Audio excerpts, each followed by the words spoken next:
السلو او الصفوف المغربي اللي كل وحده فينا كتوجدو بطريقتها. كاين اللي كيبغي مجموع وطالق الزيت ديالو، وكاين اللي كيبغي مرمل.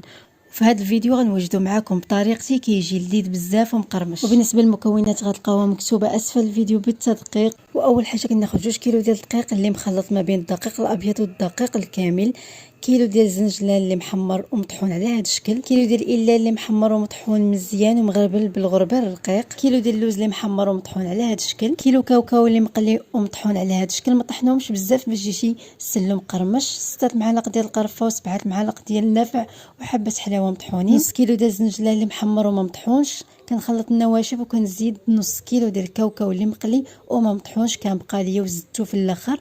هنا شويه ديال الكوزه المسكه الحره، وهنا عندي كيلو مخلط ديال الزنجلان محمر واللوز وكاوكاو مقلي اللي طحنتهم مزيان حتى طلقوا الزيت ديالهم، ربعه ديال السكر كلاصي كيبقى على حسب الذوق، كاس ونص ديال العسل. من بعد كناخذ نص كيلو ديال الزبده اللي ذوبتها وخليتها تغلى شويه حتى نشف منها الماء ديالها، 2 كيسان ديال زيت العود، وكاس ديال الزيت اللي قليت فيها اللوز. استعملت زيت نوار الشمس وكنبقى ندلك في السلو حتى يطلق الزيت ديالو. من الاحسن تستعملوا شي حاجه واسعه باش تاخذوا راحتكم في الدليك. واخر حاجه ضفت زلافه ديال اللوز.